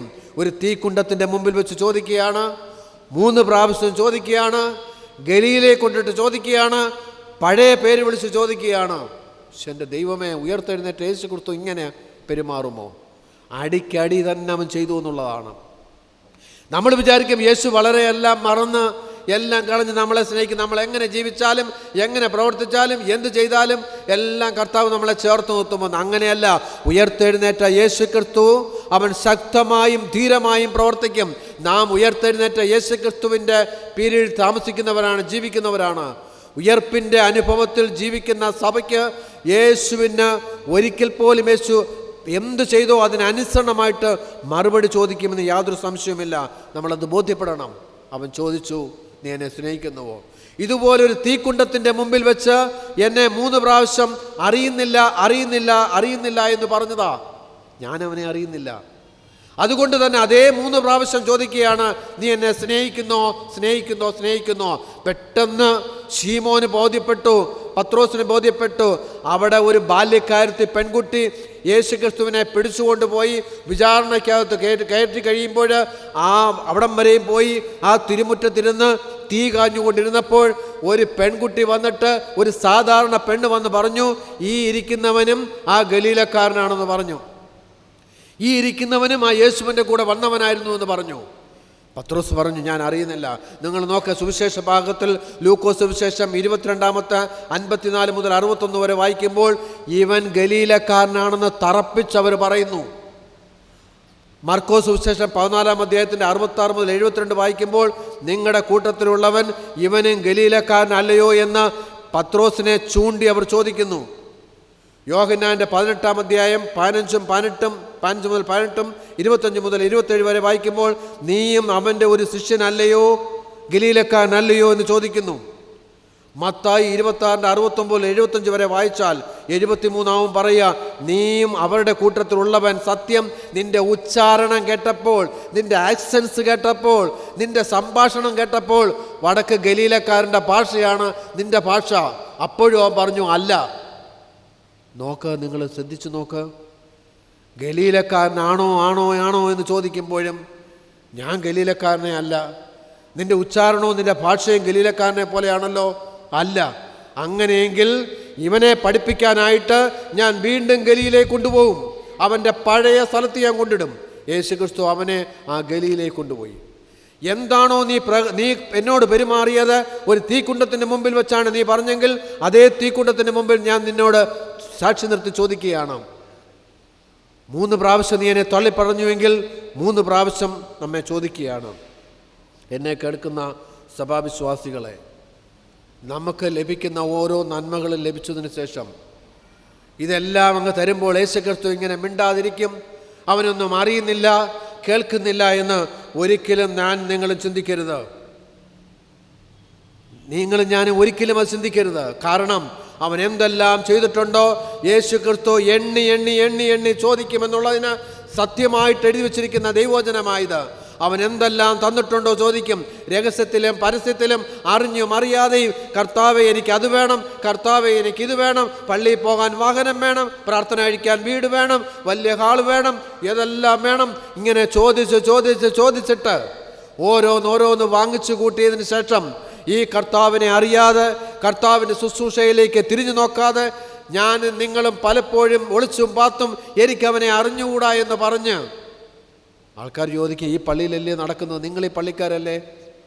ഞായറാഴ്ചയാണ് ഞങ്ങളുടെ പള്ളി ഇല്ലേ? നമ്മൾ അറിയാതെ പറഞ്ഞു പോകും. ഓരോ കാര്യത്തിലും നമ്മൾ ബോധ്യപ്പെട്ടു കൊള്ളണം. ദൈവം തമ്പുരാൻ നമുക്ക് തന്നിട്ടുണ്ടെങ്കിൽ കണക്ക് നിരത്തി അവൻ ചോദിക്കും, യാതൊരു സംശയവുമില്ല. ബുദ്ധി തന്നിട്ടുണ്ടെങ്കിൽ, ആരോഗ്യം തന്നിട്ടുണ്ടെങ്കിൽ, പണം തന്നിട്ടുണ്ടെങ്കിൽ, വിദ്യാഭ്യാസം തന്നിട്ടുണ്ടെങ്കിൽ, കഴിവും പ്രാപ്തിയും തന്നിട്ടുണ്ടെങ്കിൽ അവൻ എന്നോടും നിങ്ങളോടും ചോദിക്കുകയില്ല എന്ന് ഒരു ദിവസം പോലും ചിന്തിക്കരുത്. ഈ ചിന്ത നമ്മളെ ഓർമ്മപ്പെടുത്തുകയാണ്. അവൻ അങ്ങനെ തന്നെ ചെയ്തു. പീറ്റർ തകർന്നു പോയി. പീറ്റർ എന്ന് പറഞ്ഞ പേര്, കേഫ എന്നൊക്കെ പറഞ്ഞ പേരൊക്കെ ഇട്ടെങ്കിലും നിന്റെ കേഫയും വേണ്ട, നിന്റെ പീറ്ററും വേണ്ട, നിന്റെ സ്നാനപ്പെട്ട പേരും വേണ്ട, നിന്റെ ഒന്നും വേണ്ട. നീ പഴയവൻ എങ്ങനെ ഇരുന്നോ അതേ പേര് വെച്ച് വിളിച്ചപ്പോൾ തന്നെ അവന് ബോധ്യപ്പെട്ടു. കൃത്യമായിട്ട് ജീവിത മോഹം കൊണ്ട് തള്ളിപ്പറഞ്ഞതായത് അല്ലേ? ജീവനെ പേടിച്ച് തള്ളിപ്പറഞ്ഞതാ. ജീവിതമോഹം കൊണ്ട് ഞാനും നിങ്ങളും തള്ളിപ്പറയുകയാ. ജീവിതമോഹം കൊണ്ട് തള്ളിപ്പറഞ്ഞ് അനേക മക്കൾ തള്ളിപ്പറഞ്ഞുവെങ്കിൽ ഈ വേദപുസ്തകം എൻ്റെ നിങ്ങളുടെ കയ്യിലെത്തുകയില്ലായിരുന്നു. എത്രയോ മക്കൾ യാതൊരു ജീവിതമോഹവുമില്ല, മാർട്ടിയേഴ്സായിട്ട് രക്തസാക്ഷികളായി മാറിയിട്ടാണ് ഈ വേദപുസ്തകം നമ്മുടെ കയ്യിലേക്ക് എത്തിയത്. എത്രയോ സഭകളുടെ വിശ്വാസ സമൂഹങ്ങൾ സമ്പൂർണമായി ചതഞ്ഞറിഞ്ഞതിനാണ് ഞാനും നിങ്ങളുമായത്. ഈ ദേവാലയത്തിൻ്റെ തളലിരിക്കുമ്പോൾ അഡ്വക്കേറ്റ് നോവൽ സാർ ഓർമ്മപ്പെടുത്തിയതുപോലെ ഒരു ദിവസത്തെ ഒരു കാണിക്കയ്ക്ക് വേണ്ടി ദൈവമേ അറിഞ്ഞോ അറിയാതെയോ ഞാൻ ഇവിടുന്ന് പറഞ്ഞു ഈ പള്ളിയുടെ പിരിവിന് വേണ്ടി കൊടുക്കണമെന്ന് പറഞ്ഞപ്പോൾ നമ്മുടെ ആലയത്തിൽ ഒരു വെഡ്ഡിങ് റിങ് ഇതിനകത്ത് കൊണ്ടിട്ടു എന്ന് പറയുമ്പോൾ ഇന്നും എൻ്റെ മനസ്സിൽ ആ ഒരു ഭാരം, ദൈവമേ ഞാൻ എത്രയോ നമ്മളെല്ലാം എവിടെയാണ് ഒരു വെഡ്ഡിങ് റിങ് കൊണ്ടുവന്ന് ഈ പള്ളിയിൽ പള്ളിപ്പണിക്ക് വേണ്ടി ഇടുമ്പോൾ ആ ഭാര്യ വീട്ടിൽ ചെല്ലുമ്പോൾ, മക്കൾ ചെല്ലുമ്പോൾ ഞാനും നിങ്ങളും തമ്മിലുള്ള ബന്ധം എന്താണെന്ന് ചോദിക്കുമ്പോൾ അതിനേക്കാൾ അപ്പുറമായി എൻ്റെ യേശുവാണ് എനിക്ക് തന്നതെന്ന് പറഞ്ഞിട്ട് ആ പേര് വെച്ച വെഡ്ഡിങ് റിങ് നമ്മുടെ ഈ സമർപ്പണത്തിലിട്ടതിൻ്റെ പള്ളിയാണ് നമ്മൾ നിൽക്കുന്നത്. ആമേൻ, സ്തോത്രം. ബോധ്യപ്പെട്ടുകൊള്ളണം അതെല്ലാം. അവിടെയാണ് യേശുക്രിസ്തു എനിക്കും നിങ്ങൾക്കും തന്നിട്ട് അറിഞ്ഞും അറിയാതെയും വയറ് നിറച്ച് ആഹാരം തന്നിട്ട്, വയറ് നിറച്ച് ചോദിക്കുന്നതിന് മുമ്പിട്ടേ തന്നിട്ട് ചോദിക്കുന്നു. രാവിലെ ബ്രേക്ക്ഫാസ്റ്റൊക്കെ ഉണ്ടാക്കിയിട്ട് എല്ലാം തന്നിട്ടുടനെ തന്നെ ഉണ്ടാക്കിയ ആൾ പറയുകയാണ്, കഴിച്ചല്ലോ നിറച്ച്, വയറ് നിറച്ച് കഴിച്ചു. എവിടുന്നാണ് കിട്ടിയതെന്ന് അറിയാമോ? അയ്യോ ഇത് നേരത്തെ പറഞ്ഞായിരുന്നു, ഞാൻ കഴിക്കത്തില്ലായിരുന്നല്ലോ എന്ന് ചോദിച്ചു. യേശുക്രിസ്തു അതുപോലെ ചോദിച്ചു എന്നുള്ളതാണ്. വയറ് നിറച്ച് കൊടുത്ത് ആഹാരം കൊടുത്തിട്ട് അവൻ ചോദിച്ചു, നീ എന്നെ സ്നേഹിക്കുന്നു? നീ എന്നെ സ്നേഹിക്കുന്നുവെങ്കിൽ എൻ്റെ ആടുകളെ മേയ്ക്ക. നീ എന്നെ സ്നേഹിക്കുന്നെങ്കിൽ എൻ്റെ ആടുകളെ പാലിക്ക. ഡു മൈ മിനിസ്ട്രി, ശുശ്രൂഷ ചെയ്യുക. നീ എന്നെ സ്നേഹിക്കുന്നതുകൊണ്ട് എനിക്ക് ഗോപുരമൊന്നും വേണ്ട. നീ എന്നെ സ്നേഹിക്കുന്നെങ്കിൽ എനിക്ക് കോടികളൊന്നും വേണ്ട. എനിക്ക് വേണ്ടത് എന്താണെന്ന് അറിയാമോ? നീ എന്നെ സ്നേഹിക്കുന്നുവെങ്കിൽ നീ ശുശ്രൂഷ ചെയ്യുക എന്നാ പറയുന്നതെല്ലാം. ശുശ്രൂഷ ചെയ്യണം. കഴിഞ്ഞ ഒരു വർഷത്തിൽ കർത്താവെ ഞാൻ എന്ത് ശുശ്രൂഷയാണ് ചെയ്തത്? കർത്താവെ അങ്ങയുടെ ശുശ്രൂഷയ്ക്കായിട്ട് എനിക്ക് എന്ത് കഴിഞ്ഞു? വേദപുസ്തകം ചുമന്നുകൊണ്ട് വീടാന്തരം കയറി ഇറങ്ങി വേദനകളിലും ഭാരങ്ങളിലും ഇരിക്കുന്നവർക്ക് വേണ്ടി പ്രാർത്ഥിക്കാനും ശുശ്രൂഷ ചെയ്യുവാനും നമ്മൾ ഒരുങ്ങുന്നത് പോലെ ഒരുങ്ങിക്കൊണ്ടേയിരിക്കണം. ശുശ്രൂഷ ചെയ്യണം, ഒരിക്കലും അത് വിട്ടുകളയരുത്. Feed my sheep, tend my sheep എന്ന് പറയുക. ഇതാര് ചെയ്യും? അല്ലെങ്കിൽ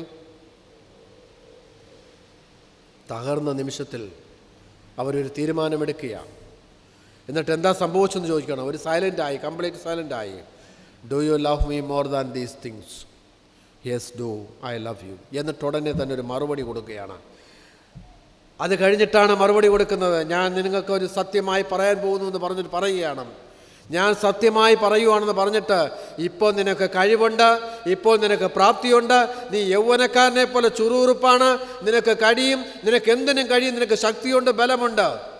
ഓക്കെ, നീ ഇപ്പം കടലും ചാടും, കടലിൻ്റെ അപ്പുറവും ചാടും. പക്ഷേ there will be a day for you. ഇന്ന് നീ ആരോഗ്യമുണ്ടായിട്ട് പള്ളിയിൽ വരാനും ശുശ്രൂഷയ്ക്ക് നിൽക്കാനും കഴിയാതെ പോയാൽ നീ ഒരു ദിവസം ചിന്തിക്കും, അയ്യോ എനിക്കൊരു അവസരം കിട്ടിയിരുന്നെങ്കിൽ എന്ന് ചിന്തിക്കും. ആ അവസരം കിട്ടുമ്പോൾ നിന്നെ കൊണ്ടുവരാൻ ആളില്ല. നിനക്ക് ഇഷ്ടപ്പെട്ട വഴിയിൽ നിൽപ്പ് നടക്കാം, ഇഷ്ടപ്പെട്ട വസ്ത്രം ധരിക്കാം, ബെൽറ്റ് കെട്ടാം, കഴിവോടുകൂടെ പ്രാപ്തിയോടുകൂടെ നിന്റെ ആരോഗ്യത്തിൽ ചെയ്യും. There will be A day for you. ഓർമ്മപ്പെടുത്തുകയാണ് പത്രോസേ, ഇത് നിനക്കൊരു ദിവസം ഉണ്ടാകും, നീ തിരിച്ചറിയുന്നൊരു ദിവസമുണ്ടാകും. നീ ഇപ്പോൾ യൗവനക്കാരനാണ്, നീ ഊർജ്ജസ്വലതയുള്ളവനാണ്, നീ ആരോഗ്യമുള്ളവനാണ്, നിനക്ക് സമ്പത്തുണ്ട്, നിനക്ക് കഴിവുണ്ട്, നിനക്ക് ബുദ്ധിയുണ്ട്, നിനക്ക് പ്രാപ്തിയുണ്ട്. നിന്റെ സമ്പത്തും കഴിവും ബുദ്ധിയും പ്രാപ്തിയും ഒന്നും പറ്റാത്ത ഒരു ദിവസം നിന്റെ മുമ്പിൽ വരും എന്ന് ശക്തമായി വാണിംഗ് കൊടുക്കുകയാണ്. അതുകൊണ്ട് നാളേക്ക് വേണ്ടി മാറ്റിവെക്കാനുള്ള ശുശ്രൂഷയല്ല. We have to do today itself. അവിടെ ചോദിക്കുകയാണ്, ഡു യു ലവ് മീ? യേശുക്രിസ്തു വളരെ ശുശ്രൂഷയ്ക്കായിട്ട് അവരെ ബോധ്യപ്പെടുത്തുകയാണ്, സഭയായി ശുശ്രൂഷയ്ക്കായിട്ട് ബോധ്യപ്പെടുത്തുകയാണ്, ഒരു കുടുംബമായിട്ട് ബോധ്യപ്പെടുത്തുകയാണ്. പ്രതിസന്ധികളും പ്രയാസങ്ങളും സഭയ്ക്ക് വരും. എന്തെല്ലാം പ്രതിസന്ധിയും പ്രയാസവും വന്നാലും ഞാൻ എൻ്റെ കർത്താവിൻ്റെ ശുശ്രൂഷയാണ് ചെയ്യുന്നുള്ളൊരു ബോധം പട്ടക്കാരൻ മുതൽ ഞങ്ങൾ ഓരോരുത്തരും, ഞങ്ങളെല്ലാവരും നമ്മൾ ഒരുമിച്ച് ചിന്തിച്ചാൽ സഭ അനുസ്യൂതം വളരും, യാതൊരു സംശയവുമില്ല. പ്രതിസന്ധിയുടെയും പ്രയാസങ്ങളുടെയും ചരിത്രം പഠിച്ചാൽ പ്രതിസന്ധിയുടെയും പ്രയാസങ്ങളുടെയും നടുവിലേ സഭ വളർന്നിട്ടുള്ളൂ, അതിന് യാതൊരു സംശയവുമില്ല. അതുകൊണ്ട് സഭയെല്ലാം നിറച്ചു വച്ചിട്ടൊന്നും വളർന്നതല്ല, ഇല്ലായ്മയുടെയും പ്രതിസന്ധിയുടെയും പ്രയാസങ്ങളുടെയും നടുവിൽ സഭ വളർന്നു. അപ്പോഴവരിങ്ങനെ സ്തംഭിച്ചു നിന്നു. ഞങ്ങൾ എന്ത് ചെയ്യണം? ഞങ്ങൾ സ്നേഹിക്കുന്നു. അപ്പം പറഞ്ഞു, ഫോളോ മീ, എന്നെ പിന്തുടരാൻ പറഞ്ഞു. എപ്പോഴാണോ ആദ്യം യേശുക്രിസ്തു ഈ ശിഷ്യന്മാരെ കണ്ടത് എവിടെ വെച്ചാണെന്നറിയാമോ? ഗലീല കടലിൽ മീൻ പിടിച്ചുകൊണ്ടിരിക്കുമ്പോൾ. അന്ന് യേശുക്രിസ്തു അവരോട് എന്ത് പറഞ്ഞെന്നറിയാമോ? നിങ്ങൾ വലയും വള്ളവും കളഞ്ഞ് ഫോളോ മീ. 3.5 വർഷക്കാലത്തെ മിനിസ്ട്രി കഴിഞ്ഞു. വീണ്ടും അവരുടെ ജീവിതയാത്ര ഒന്ന് മാറി. അവർ പോയ വഴിയിലെല്ലാം പോയപ്പോൾ വീണ്ടും അവരെ വിളിക്കാൻ അവർ അതേ സ്ഥലത്തിട്ട് പഠിപ്പിച്ചു എന്നുള്ളതാണ്. അതേ സ്ഥലത്തിട്ട് പഠിപ്പിച്ചു. നിങ്ങൾ വിചാരിക്കരുത് നമ്മെ ഇവിടെ ഇട്ട് തന്നെ ദൈവം ഇട്ടാറായി എണ്ണി പഠിപ്പിക്കും, യാതൊരു സംശയമില്ല. നമ്മുടെ ഓരോ കുടുംബങ്ങളിലിരുത്തി നമ്മളെ പഠിപ്പിക്കും, നമ്മുടെ ജീവിത സാഹചര്യങ്ങളിലിരുത്തി നമ്മളെ പഠിപ്പിക്കും. അതുകൊണ്ട് തന്നെ ആ ഒരു അവസരത്തിന് പോകാതെ ഈ ഒരു പുതിയ വർഷത്തിൽ ഞാൻ എൻ്റെ ഒരുവൻ്റെ മുഖത്ത് നോക്കിയല്ല ഈ ദേവാലയത്തിൽ വരുന്നത്, ഞാൻ എൻ്റെ യേശുവിൻ്റെ മുഖത്ത് നോക്കിയാണ് വരുന്നത്. എൻ്റെ ഭാരം ഞാൻ ഇറക്കി വയ്ക്കുവാനായിട്ട് എൻ്റെ കർത്താവിൻ്റെ സന്നിധിയിലേക്കാണ് വരുന്നത്. എനിക്ക് എന്ത് കഴിവോ ബുദ്ധിയോ പ്രാപ്തിയോ ദൈവം തന്നിട്ടുണ്ടോ അത് ഞാൻ എൻ്റെ ആലയത്തിന് വേണ്ടി, ദൈവത്തിൻ്റെ ശരീരത്തിന് വേണ്ടി, ഉയർത്തെഴുന്നേറ്റ യേശുവിൻ്റെ ശരീരമാകുന്ന സഭയ്ക്ക് വേണ്ടി ഒഴുക്കി കൊടുക്കാൻ സന്നദ്ധനാണ്. മുമ്പോട്ട് പോകുവാനുള്ള ഒരു കൃപ ദൈവം തരും. ഞാൻ നിങ്ങളെ സ്നേഹിക്കുന്നോ എന്ന് യേശു ചോദിക്കുന്നതിൻ്റെ അർത്ഥം നമ്മുടെ ശുശ്രൂഷക നോക്കിയാണ് യേശു ചോദിക്കുന്നത്. നമ്മളൊരു പക്ഷേ ഇവിടുന്ന് MM ചർച്ചിൽ പോയിക്കൊണ്ടിരുന്നപ്പോൾ അവരുടെ ഒരു ജൂബിലി വർഷമായിട്ട് അവർ സഭ ഇങ്ങനെ പിരിച്ചുവിടെ തന്നു. അതിനുശേഷം ഒരു മിഷൻ പ്രസ്ഥാനം പോലെ ഇവിടെ ഇങ്ങോട്ട് കിട്ടിയപ്പോൾ ഇവിടെ വന്ന ഒരു വ്യക്തിയും വീട്ടിൽ കുത്തിരുന്നില്ല. ഗ്രൂപ്പായി സംഘമായി ശുശ്രൂഷകൾക്ക് വേണ്ടി ഇറങ്ങിത്തിരിക്കുകയാണ്. ഇവിടെ ഇരിക്കുന്ന എല്ലാവരോടും ചോദിച്ചു നോക്കുക, സീനിയേഴ്സിനോട്. ഇവിടെ ഒരു പള്ളി വെച്ചെങ്കിൽ, നമുക്കങ്ങനെ ഒരു പള്ളി കിട്ടിയെങ്കിൽ നമ്മുടെയും സുവിശേഷ പ്രവർത്തനത്തിലൂടെ നടക്കുകയുള്ളൂ. നമ്മളെല്ലാം ഇറങ്ങി പ്രവർത്തിച്ചു ശക്തമായിട്ട്. നേമം എന്ന് പറയുന്ന ഒരു സ്ഥലത്ത് ഒരു പള്ളിയാണ് MM ചർച്ചുകാർ തന്നുവെങ്കിൽ ഇവിടെ ഒരു നേമം ഡിസ്ട്രിക്റ്റിൻ്റെ കേന്ദ്രീകൃതമായി ഒരു ഡിസ്ട്രിക്റ്റ് സ്ഥാപിക്കാൻ തക്ക വിധം ഇവിടുത്തെ നമ്മുടെ പിതാക്കന്മാരും അമ്മമാരും ചെയ്ത ശുശ്രൂഷയുടെ നിലയാണ് ഞാനും നിങ്ങളും എന്ന് ബോധ്യപ്പെടുന്നുവെങ്കിൽ ഒരിക്കൽ കൂടെ ചോദിക്കും, Simon the son of John, do you love me more than these? നിൻ്റെ എല്ലാ ബഡ്ജറ്റിനേക്കാൾ നീ എന്നെ സ്നേഹിക്കുന്നുവോ? ഈ ന്യൂ ഇയർ പുതിയ വർഷത്തിൽ let us say together, yes Lord, we love you. ആ സ്നേഹം കാണിക്കുന്നത് അവൻ്റെ ശുശ്രൂഷയിലൂടെ, ആടുകളെ മേയ്ക്കുന്ന ശുശ്രൂഷയിലൂടെ, ആടുകളെ പാലിക്കുന്ന ശുശ്രൂഷയിലൂടെ ഞാനത് ചെയ്യും. അതുകൊണ്ട് എല്ലാ കുടുംബങ്ങളും ആ ഒരു പുതിയ തീരുമാനത്തോടും ചിന്തയോടും കൂടെ പോകാം. ആ ഒരു തീരുമാനത്തിൻ്റെയും ചിന്തയുടെയും നടുവിൽ നാം വിളിച്ചിറങ്ങിക്കഴിഞ്ഞാൽ അത്ഭുതകരമായ, അതിശയമായ പ്രതിസന്ധികളുടെയും പ്രയാസങ്ങളുടെയും നടുവിൽ വീണ്ടും പിന്നൊരു മടക്കയാത്രയില്ല. നിങ്ങൾ ശ്രദ്ധിച്ചോ? പിന്നെ ഈ ശീമോനോ ഈ ശിഷ്യന്മാരോ ആരും മടങ്ങിപ്പോയതേയില്ല. Last breath of their life, ജീവൻ്റെ അവസാന ശ്വാസം വരെയും അവർ യേശുവിന് വേണ്ടി നിന്നു. അതുകൊണ്ടാണ് നാമും യേശുവിൻ്റെ സുവിശേഷം അനുഭവിക്കാൻ കഴിഞ്ഞത്. ആ പ്രാർത്ഥനയ്ക്കായി നമുക്കെല്ലാവർക്കും എഴുന്നേറ്റ് നിൽക്കാം. നമ്മെ തന്നെ സമർപ്പിക്കാം ഈ രാത്രിയിൽ. ദൈവമേ, ഈ വീക്കെൻഡിൽ ഞങ്ങൾ എത്തിയിരിക്കുക പിതാവേ. ഈ രാത്രിയിൽ വീണ്ടും ഈ നേമം പള്ളിയിൽ തന്നെ ഞങ്ങളെ തിരിച്ചു കൊണ്ടുവന്നിട്ട് ഞങ്ങളോടൊരു ചോദ്യം ചോദിക്കുക. അപ്പാ ദൈവമേ, ഈ ഇടവകയിൽ ശുശ്രൂഷ ചെയ്തിരുന്ന ഞങ്ങൾക്ക് ദൈവമായ കർത്താവേ, നിൻ്റെ ദൈവജനത്തിൻ്റെ കണ്ണുനീരോടുകൂടെയുള്ള പ്രാർത്ഥനയിൽ ഞങ്ങളുടെ ഓരോ കുടുംബങ്ങൾക്ക് ലഭിച്ചിരിക്കുന്ന നന്മകൾ ഞങ്ങൾ ഓർത്താൽ അതേ സ്ഥലത്ത് കൊണ്ടുവന്ന്, അതേ ഇടത്ത് കൊണ്ടുവന്ന്, അതേ പശ്ചാത്തലത്തിൽ നിർത്തിക്കൊണ്ട് ഞങ്ങളോടും ചോദിക്കുക, ദൈവമേ, നീ എന്നെ ഇവയിലധികമായി സ്നേഹിക്കുന്നുവോ? ഏതെല്ലാം സമയത്ത് ഞങ്ങൾ ശുശ്രൂഷയിൽ നിന്ന് മാറിപ്പോയിട്ടുണ്ടോ? ഞങ്ങളുടെ കുടുംബങ്ങൾ അകന്നു പോയിട്ടുണ്ടോ? ദൈവമേ, ഞങ്ങൾ പ്രാർത്ഥിക്കുന്നപ്പാ, ഞങ്ങളുടെ കുടുംബം ഞങ്ങൾക്കറിയാം, ഞങ്ങളുടെ വീട് ഞങ്ങൾക്കറിയാം, ഞങ്ങളിവിടെ ആദ്യമായി വന്നപ്പോഴത്തെ ഡ്രസ്സ് ഏതെന്നറിയാം, ഞങ്ങളുടെ ചെരുപ്പ് ഏതെന്നറിയാം, ഞങ്ങൾ വന്ന വാഹനം ഏതെന്നറിയാം, സർവ്വതും ഞങ്ങൾക്കറിയാം. എല്ലാം കർത്താവെ ഞങ്ങളെ കാണിച്ചിട്ട് വീണ്ടും ഈ രാത്രിയിൽ ഞങ്ങളോട് ചോദിച്ചു, നീ എന്നെ അധികമായി സ്നേഹിക്കുന്നുവോ? ഉവ്വ കർത്താവേ, എനിക്ക് നിന്നോട് സ്നേഹമുണ്ടെന്ന് പറയുവാനും നിൻ്റെ ശുശ്രൂഷ ഏറ്റെടുത്ത് ചെയ്യുവാനും ഈ രാത്രിയിൽ ഈ ദൈവജനത്തെ പ്രാപ്തരാക്കണമേ എന്ന് ഞങ്ങൾ പ്രാർത്ഥിക്കുന്നു. കൃപയുടെ കരങ്ങൾ സൂക്ഷിക്കണമേ ദൈവമേ.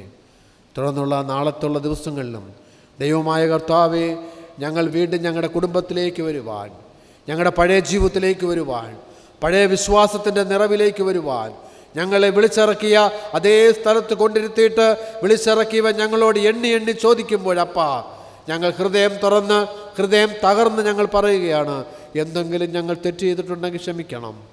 ഞങ്ങളുടെ തലമുറയ്ക്ക് അത് കണക്കിടല്ലേ. ഞങ്ങൾ ഇനി മുതൽ അങ്ങയുടെ കർത്താവെ വലിയ ശുശ്രൂഷയ്ക്കായി നിൽക്കാം. ആ ബോധ്യത്തോടെ ദൈവം തമ്പുരാൻ നമ്മെ നിർത്താൻ സഹായിക്കട്ടെ. ആമേൻ. ഇരിക്കാം. വിശ്വാസത്തോടെ ആശീർവാദം കൈക്കൊള്ളുക. നമ്മുടെ കർത്താവിൻ്റെ രക്ഷിതാവുമായ യേശുമിശിഹായുടെ കൃപ, പിതാവായ ദൈവത്തിൻ്റെ സ്നേഹം, ആശ്വാസപ്രദനായിരിക്കുന്ന പരിശുദ്ധാത്മാവാം ദൈവത്തിൻ്റെ തിരുകരം, സാന്നിധ്യം, സാമീപ്യം നാം എവരുടെ മേലും കൃപയാൽ നാം ഇന്ന് അനുഭവിച്ച ഈ കൺവെൻഷനിലൂടെയുള്ള എല്ലാ നന്മകളോടും വരുന്ന ദിവസങ്ങളിൽ അത് സന്തോഷത്തോടുകൂടി പങ്കെടുക്കുന്നവയോടും എന്നും എന്നേക്കും കാലാവസാനത്തോളം ഉണ്ടായിരിക്കുമാറാകട്ടെ. ആമേൻ.